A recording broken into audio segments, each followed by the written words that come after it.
Um prazer estar mais uma vez aqui com vocês, compartilhando a palavra do Senhor. Já está quase todo mundo aqui, a gente vai orando, começando o estudo. E se mais alguém chegar, não tem problema. Eu vou fazer aqui uma oração enquanto o Igor ainda está colocando o capítulo ali, que vai ajudar a gente um pouquinho. Depois a gente vai fechar aí, depois de muitos domingos, muitas sessões, esse capítulo 19, que fala sobre a lei do Senhor. Senhor, Deus Santo e Poderoso, obrigado, meu Pai, por mais um dia de vida que o Senhor nos concede, meu Deus. Obrigado, Senhor, por este dia santo, meu Pai, separado para a adoração do Teu nome, Senhor. Dia deleitoso, Senhor, onde podemos nos esquecer, Senhor, das nossas preocupações, dos nossos afazeres, Senhor, e nos voltarmos para a adoração do Teu santo nome, para contar, Senhor, cada um dos benefícios que o Senhor tem nos dado, se é que isso é possível, meu Deus, que possamos encher, Senhor, a nossa mente de Ti, da Tua bondade, da Tua obra em nossas vidas, Senhor, para que renovemos, Senhor, as nossas forças, as nossas esperanças, Senhor, e consigamos, Senhor, com um espírito renovado, Senhor, iniciar uma nova semana, Senhor, de luta contra os nossos pecados, Senhor, de esforço, Senhor, para Te obedecer, meu Pai, para se o Senhor isso nos conceder, assim sendo da Tua vontade, Senhor, que domingo que vem, Senhor, nos apresentemos diante de Ti, melhores, Senhor, do que nos apresentamos hoje, Senhor, mais obedientes à Tua palavra, Senhor, conhecendo mais, Senhor, de Ti, da Tua sabedoria, meu Pai, nos esforçando para obedecer dela, meu Deus. Ajuda-nos, Senhor, a compreendermos, Senhor, a respeito da Tua lei, Senhor, a fecharmos esse capítulo, Senhor, com um entendimento profundo, Senhor, do que a Tua lei significa para nós hoje, Senhor, quais são as implicações, meu Pai, da Tua justiça, meu Deus, mas que ela nos leve, meu Pai, para mais próximo de Cristo, que é a nossa verdadeira justiça, Senhor, porque sabemos que não conseguimos cumprir a Tua lei. Ajuda-nos, Senhor, e que apesar de mim, meu Pai, da minha falta de conhecimento, dos meus pecados, meu Pai, que a Sua palavra possa ser explanada com fidelidade, Senhor, e que a Sua igreja possa ser edificada, meu Pai. É o que eu Te peço e Te agradeço, em nome do Teu Filho amado Jesus. Amém. Isso, pode deixar em cima mesmo. A gente desce aos poucos. Então, meus irmãos, dando continuidade aí aos estudos do capítulo 19, que a gente vem há bastante tempo aí nos aprofundando sobre a lei de Deus e sobre qual o papel da lei de Deus para os crentes hoje, quais as implicações desse padrão de justiça na nossa caminhada cristã. E hoje nós vamos estudar o capítulo 7, que fecha essa sessão. Eu vou fazer uma leitura breve, ver alguns textos aqui com os irmãos, mas a ideia é que essa sessão ela não vai trazer muitas novidades para nós.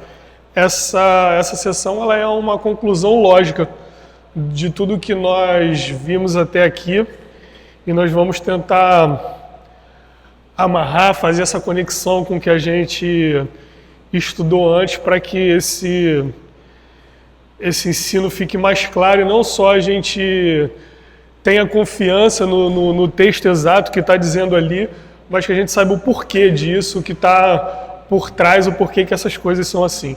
Então o texto, objeto do estudo nosso hoje, da sessão 7, diz o seguinte: os supracitados usos da lei não são contrários à graça do Evangelho, mas suavemente condizem com ela, ou talvez mais simples, mas que se harmonizam com ela, pois o Espírito de Cristo submete e habilita a vontade do homem a fazer livre e alegremente aquilo que a vontade de Deus revelada na lei requer que se faça. Então, como eu disse, isso é um fechamento, uma conclusão que vai aplicar os conhecimentos que nós já tivemos nas sessões anteriores. E a gente vê aqui que a forma como a sessão ela coloca essa harmonia entre a lei de Deus e a graça do Evangelho, ela está muito ligado à soteriologia reformada.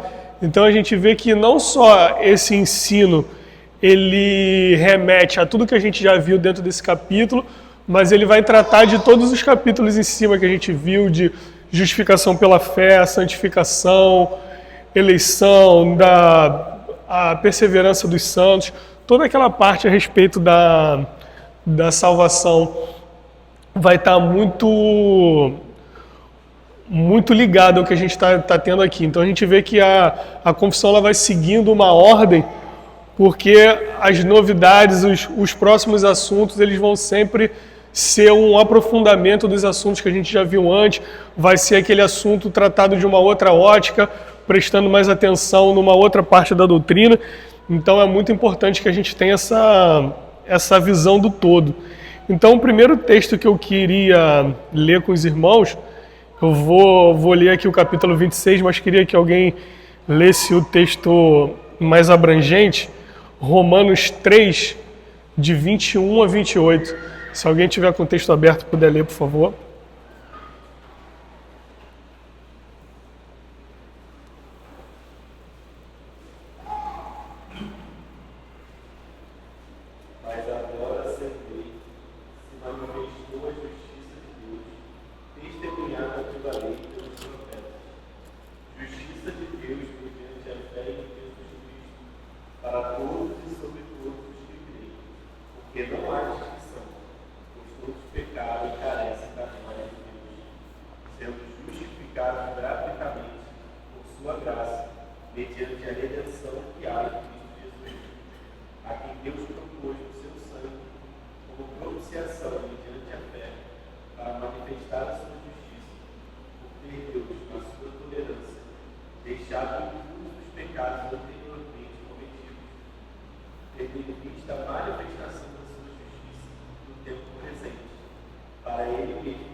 Então eu queria reforçar aqui com os irmãos o verso 16, que diz o quê?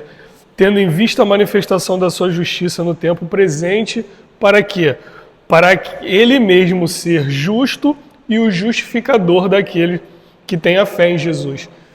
Então, para a gente entender perfeitamente essa relação entre a lei e a graça, e essa harmonia que há entre elas e não a oposição que muitas vezes algumas correntes protestantes tentam ensinar ou tentam ver isso na Escritura, a gente precisa entender qual é o problema das nossas almas e a solução dada por Deus para isso. Porque aqui, o que ele diz aqui no capítulo 26? Como que Deus pode ser ao mesmo tempo justo e ele justificar aquele que peca? Se o pecado é uma afronta contra o Deus Santo e ele precisa ser de alguma forma repreendido, esse pecado não pode simplesmente passar impune, ser perdoado e está tudo bem. Muitas vezes as pessoas tentam ensinar isso dessa forma, não. Então agora veio a graça, a lei passou e a gente não precisa mais cumprir a lei está no passado, está na antiga aliança, a nova aliança não tem lei, é a lei de Cristo, que é só você fazer a bondade de Deus e está ótimo. Só que se a lei pudesse ser revogada, a transgressão também seria revogada. Para fazer uma analogia aqui, desculpa eu entrar um pouco na minha área, como eu não entendo nada de direito penal, mas a gente estuda um pouquinho na faculdade como advogado. Tem uma coisa chamada abolitio criminis, que é a abolição do crime. Se você descumpre uma lei, essa lei vigia até hoje. Jogar água para cima é crime. Aí você cometeu isso ontem. Amanhã aquela lei é revogada, o que a nossa lei e isso em praticamente todos os países do mundo que eu tenho conhecimento, que ele fala. Esse crime não é mais crime, porque aquela lei que reprovava essa conduta, ela não está mais em vigor. Então seria injusto você manter alguém punido por uma conduta praticada no passado, que no passado ela não era aceita, mas agora a nossa legislação já aceita. Então por que essa pessoa vai ser punida?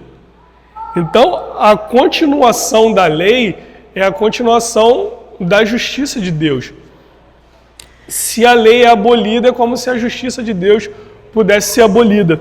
O pastor Paul Washer, ele sempre faz essa analogia que eu acho muito interessante. Imagina, você chega diante de um tribunal, vem um assassino, mata algum parente seu, e aí você está lá no dia do julgamento, ansiando por justiça, aí aquele homem vai lá, o promotor acusa ele, esse homem cometeu um crime, ele matou uma pessoa. Aí o juiz pergunta, você matou uma pessoa? Ele, matei. Mas é que eu sou um juiz muito bom, eu não vou te punir não, pode pegar suas coisas e vai para casa. Alguém ia achar esse juiz bom ou vocês iam achar esse juiz iníquo? O criminoso, o assassino, ele não pode passar impune.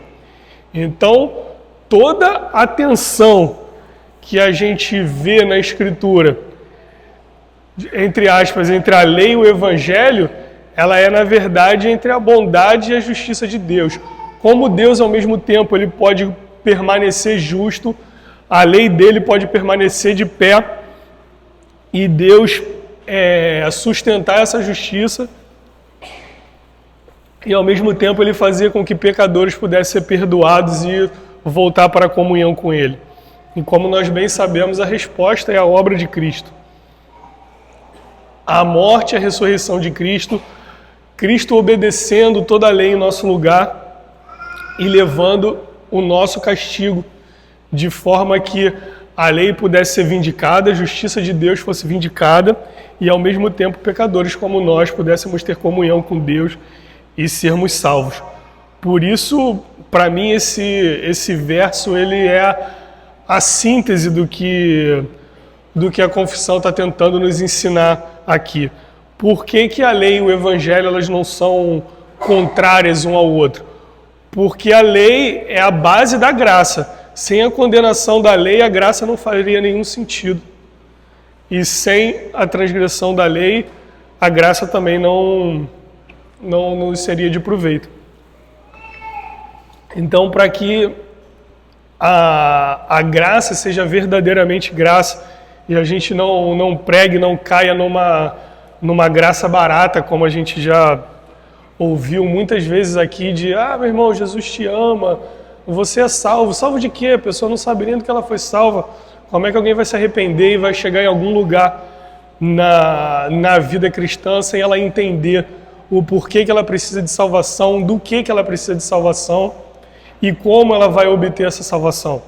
Por isso que a gente vê o evangelho sem lei que é pregado hoje em dia, ele ensina uma graça barata onde se oferece uma salvação para os homens quando os homens não sabem do que eles precisam ser salvos. E então, dando aqui continuidade, antes de voltar aqui para o nosso texto e pegar essa parte mais voltada à salvação, eu queria fazer uma breve recapitulação com os irmãos de tudo que a gente viu, para que essa ideia da continuação da lei e do papel da graça em relação à lei fique mais claro na nossa mente. A gente vê ali que já no capítulo 1, o que a confissão vai falar? Ela fala sobre a lei como um pacto de obras dado a Adão ainda no Éden. Ela diz o quê? Deus deu a Adão uma lei como pacto de obras. Por esse pacto, Deus obrigou, bem como toda a sua posteridade, isso é muito importante, toda a sua posteridade, a uma obediência pessoal, total, exata e perpétua. Prometeu-lhe a vida sobre a condição de ele cumprir a lei. Ameaçou com a morte caso ele a violasse e dotou-o com poder e capacidade para guardá-la.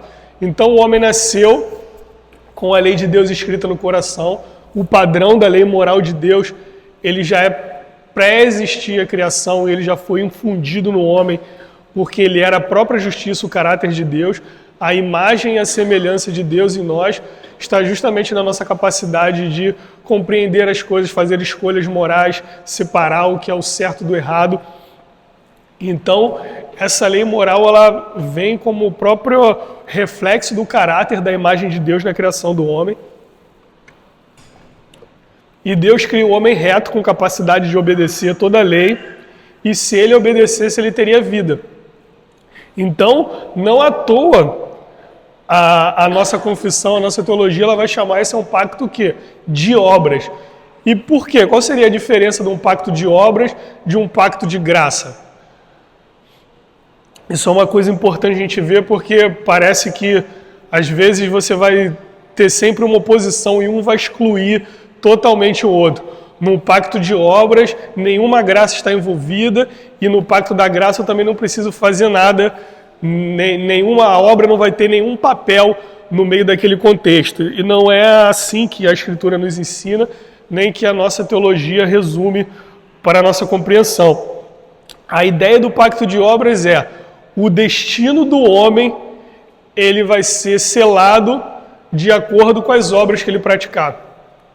Em oposição, no pacto da graça, o destino do homem ele não vai ser determinado pela obra que ele praticava, mas pela justiça que lhe foi imputada, pela eleição, pela graça de Deus.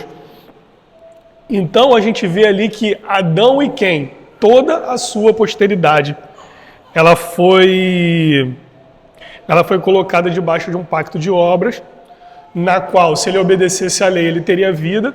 Deus não foi injusto, ele deu a capacidade para o homem cumprir aquela lei. E em cumprindo a lei, de forma completa, eterna, ele teria a vida e gozaria constantemente de comunhão com Deus. Mas como nós bem sabemos, o homem decaiu desse estado de graça, ele pecou contra o Senhor, conheceu a morte, que até então não fazia parte, e essa consequência da queda ela vai para toda a sua posteridade.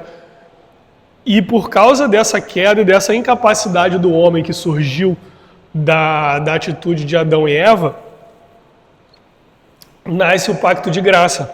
Só que o pacto de obras ele não é revogado. E isso é uma coisa importante da gente entender pelo seguinte: todos nós teremos que prestar conta dos nossos pecados e das nossas obras. E por isso, o pacto de obras ele é o quê? Ele é um pacto com toda a raça humana, que ele é o que justamente faz o quê? Com que na sessão passada que nós vimos, o quê? Foi na sessão passada ou foi na sessão 5, que diz que a lei moral ela obriga tanto os justos, tanto os crentes, como os descrentes. Por quê? Porque os descrentes ainda estão debaixo desse pacto de obras. Esse pacto de obra que eles herdaram do primeiro pai é justamente isso, essa consequência da própria criação, que faz com que esses homens estejam obrigados diante da lei e que se eles não cumprirem a lei, eles serão punidos. E é justamente dentro dessa característica, dentro desse cenário, onde toda a raça humana está perdida em Adão, é que o pacto da graça vem. E o que significa graça? Justamente, você não vai mais ser obrigado. Eu sei que se eu exigir de você o cumprimento de toda a lei, você não vai conseguir e não vai ter nenhuma esperança para a raça humana. Então, da mesma forma que vocês tiveram um representante que desobedeceu à lei e por causa disso vocês estão sofrendo a consequência dessa obediência, eu vou dar um novo representante a vocês, que vai cumprir a lei perfeitamente por vocês e que vocês vão fazer uma troca, onde o povo de Deus vai receber as bênçãos da obediência de Cristo e Cristo vai receber a maldição da punição da desobediência da lei, e nisso se funda o pacto da graça. Eu não tinha separado aqui exatamente esse texto para a gente não se aprofundar muito no que a gente já viu antes, mas a gente lembra lá como o pacto da graça que já tinha sido profetizado desde ali do Éden, logo depois da queda Deus já faz o primeiro sacrifício de animal, veste eles e promete o descendente da mulher que iria vencer a serpente, que iria retomar esse caminho de comunhão, que haveria essa oposição. A gente vê ali em Abraão, quando o pacto da graça está sendo estabelecido de forma, com uma revelação mais profunda, que Deus faz o quê? Bota lá os animais, separa, e cada um, naquele tipo de acordo feito entre homens, cada um passava a sua volta como se eles estivessem cada um se obrigando a sua parte. E aí Deus passa nos dois pedaços e diz o quê? Se eu descumprir a minha parte do pacto, eu estou empenhando a minha vida, a minha palavra nessa hora. Mas se você descumprir esse pacto que a gente está fazendo, eu também estou me empenhando com a vida, no caso da vida do meu filho, para que a punição não recaia sobre você, sobre mim. A gente vê mais uma vez isso em Moisés, quando Deus pega as duas tábuas da lei, e geralmente a gente tem a ideia de que as duas tábuas eram os 4 primeiros mandamentos numa tábua e os 6 mandamentos seguintes numa segunda tábua, elas se completavam. Mas os estudos da cultura daquela época indicam que não foi bem isso que aconteceu. Nas duas tábuas tinha as cópias dos 10 mandamentos. É como se você fizesse um contrato e cada um tinha uma cópia daquele contrato para saber quais eram as suas obrigações e as consequências do descumprimento. E Deus faz o quê? Você pega as duas tábuas e você bota dentro da arca. As duas cópias do contrato vão ficar comigo. Eu sou o garantidor tanto da minha parte do contrato como da sua parte. E é justamente daí que vem não a contraposição, mas a justa posição entre a lei e a graça. A lei e o descumprimento da lei é justamente o fundamento da graça. Se você pudesse revogar a lei e tirasse o padrão moral, a graça ia inclusive ficar sem sentido, porque a graça é a resposta de Deus à transgressão da lei. Como até Paulo fala ali naquele texto e em diversas outras coisas, ele fala, sem lei não haveria transgressão, mas a lei veio para quê? Para demonstrar, para que se aviltasse a transgressão, para quê? Para que a graça de Deus viesse e os homens pudessem entender o que significava essa graça. E, inclusive, a gente vê ali em Romanos 4:4, essa parte, basicamente ali o livro de Romanos, ele vai tratar extensivamente dessas coisas, que Paulo diz, ora, ao que trabalha, o salário não é considerado como um favor, e sim como dívida. Aí depois ele passa ali e vai explicar justamente o quê? Que por isso que o pacto da graça, a salvação do homem, ele não vai depender da obra. Não quer dizer que a obra não tenha nenhum papel ali, como a gente vai ver, que é a conclusão ali da nossa sessão de estudo. Mas que a obra ela não é a causa da salvação. Por quê? Porque senão a gente voltaria para aquela primeira aliança onde a atitude do homem, o cumprimento ou não da lei é que determinaria o futuro dele. Quando agora a gente vive um contexto diferente. E isso então é uma visão da lei ali dentro dos pactos, da dinâmica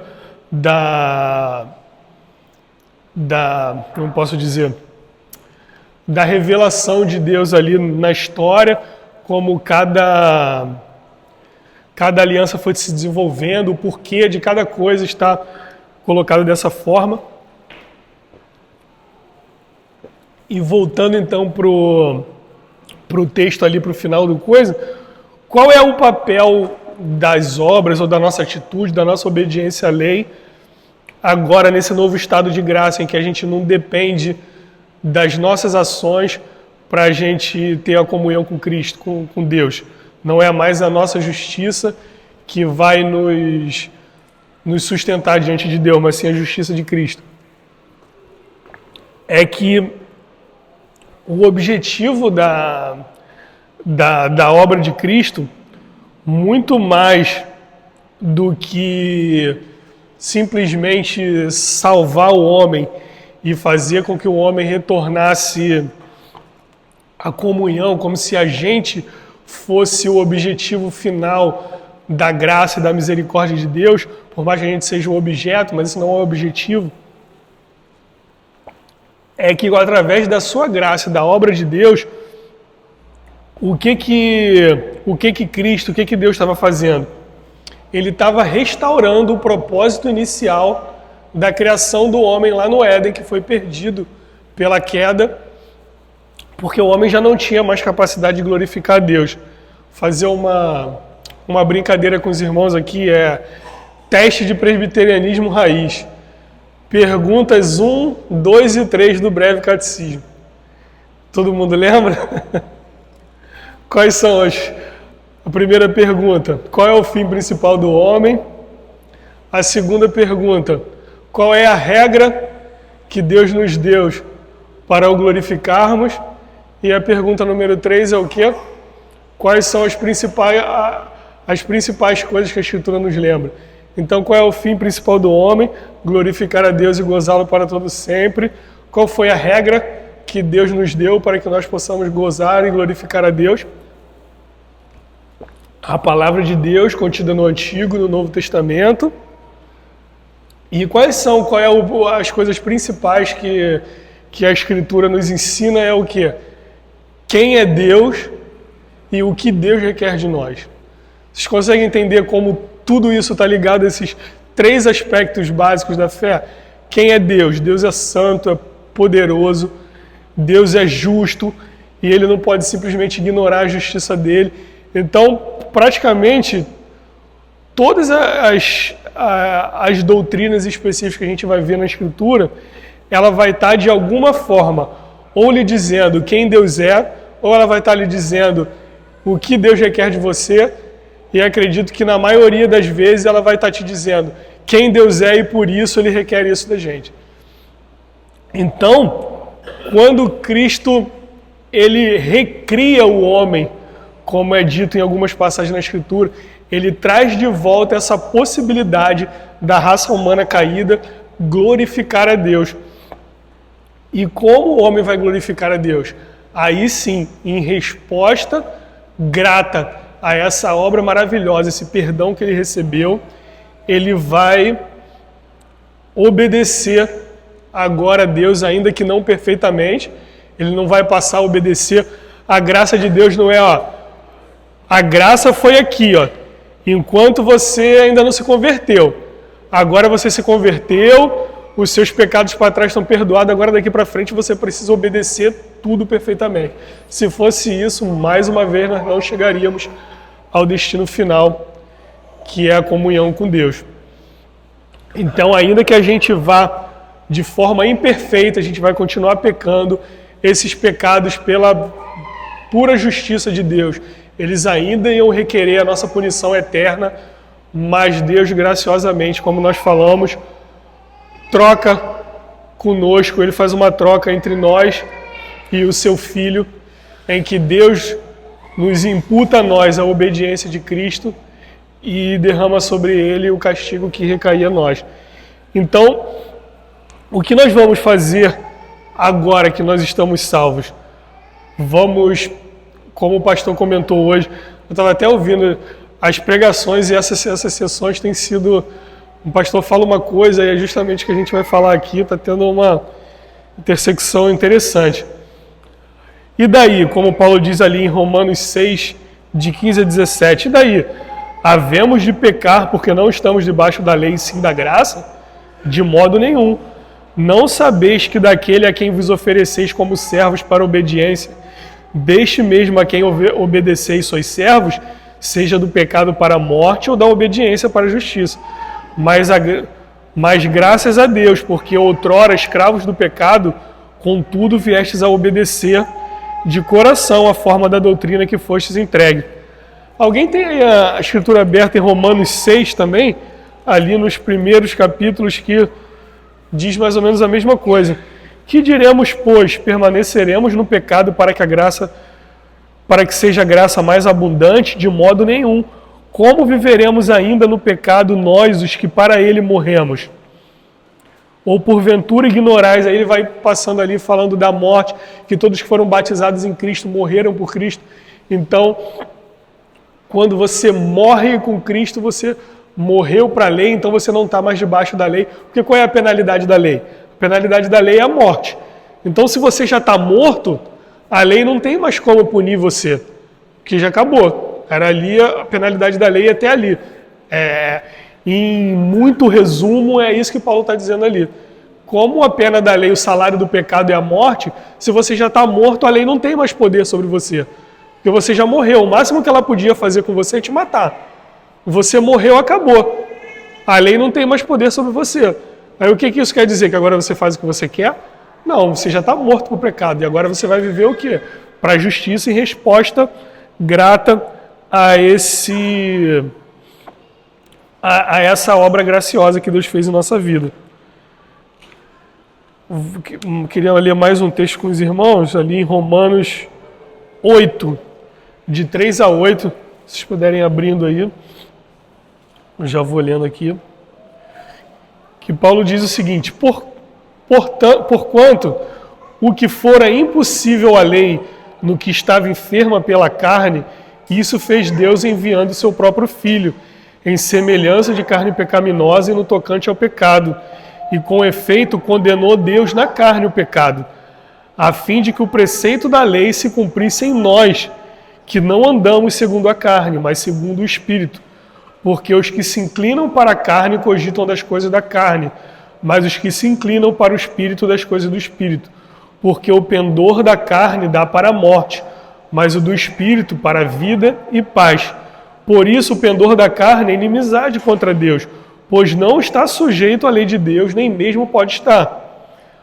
Portanto, os que estão na carne não podem agradar a Deus. Então, mais uma vez, meus irmãos, qual é a ideia aqui?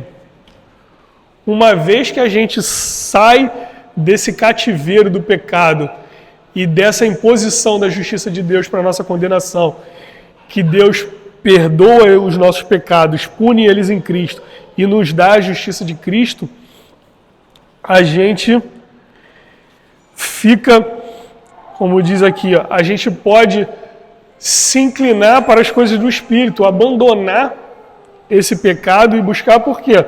Porque é quem a gente servir, esse vai ser o nosso Senhor, como ele disse no outro texto.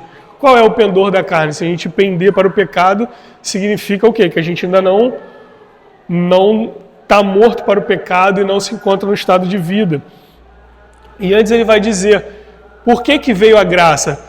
Porque a lei estava enferma. Por quê? Por causa da carne. Era algum problema com a lei? Não, o problema era a nossa falta de justiça. Então Deus não muda a lei. Ele nos faz o quê? Ele nos dá uma justiça que vem da lei que a gente não tinha. Está ali bem que ele fala, porquanto que fora impossível a lei por quê? Porque ela estava enferma na carne, não era um problema propriamente da lei. Deus fez o quê? Enviando o seu Filho para que obedecesse a lei em nosso lugar, para que sofresse a condenação em nosso lugar, a fim de quê? De que o preceito da lei se cumprisse em nós, que não andamos segundo a carne, mas segundo o Espírito. Então, essa questão da recriação que Deus, que a obra de Cristo faz, de nos trazer de volta ao propósito inicial da criação, que é glorificar a Deus, ela vai justamente explicar o porquê que a graça ela não se opõe ao Evangelho, ela não é contrária, mas ela se harmoniza. E por quê? Porque o Espírito de Cristo faz o quê? Nos submete e habilita a vontade do homem a fazer o quê? Livre e alegremente aquilo que a vontade de Deus, revelada na lei, requer que faça. É justamente o que nós acabamos de ler. Que faz o quê? Que Deus mandou o seu Filho para que cumprisse a lei por nós, para quê? Para que o preceito da lei se cumprisse em nós. Que não andamos mais segundo a carne, mas segundo o Espírito. Então, essa harmonia, essa base é justamente que a gente consegue entender como nós chegamos aqui, qual é a nossa saída e qual deve ser a nossa resposta a essa obra maravilhosa de Deus que nos deu um caminho de volta para a comunhão. e explica de forma bem detalhista o que a nossa confissão está dizendo ali, quando ela diz que a lei não é contrária ao Evangelho. Por quê? Porque o Espírito de Cristo, o objetivo dele é justamente nos habilitar para que nós venhamos a fazer a vontade de Deus revelada na lei. Era basicamente isso. Alguém tem alguma dúvida, alguma coisa a acrescentar, algum comentário? Não? Senhora Alexandre, então encerrando para a gente, por favor. Senhor, nosso Deus, nosso Pai, obrigado a Deus por estarmos na Tua casa, onde ouvimos a Tua palavra. Te pedimos, ó Pai, que esta palavra que ouvimos, ó Pai, não só no culto, mas agora, Senhor, tendo ela como uma palavra perfeita, que adentrou a nossa alma, que nos convenceu do nosso pecado, que nos converteu a Ti, sendo Tu mesmo, ó Pai, o garantidor, o ajudador que livrou a nossa alma do império das trevas e nos transportou para o reino de Sua luz. Que esta palavra nunca nos falte, ó Deus. Que o pão da vida, que é Cristo Jesus, esse alimento perfeito, venha sempre alimentar as nossas almas, ó Pai, para a vida eterna. Te agradecemos, ó Pai, por este dia, por esse banquete. Te pedimos, ó Pai, que o Senhor nos leve para os nossos lares, debaixo da Tua proteção, e que o Senhor nos guarde e nos traga, Senhor, para o culto vespertino, para adorarmos e bendizermos o Teu santo nome e ouvirmos mais de Ti o ensino, a instrução, para em nome de Jesus. Amém. Amém.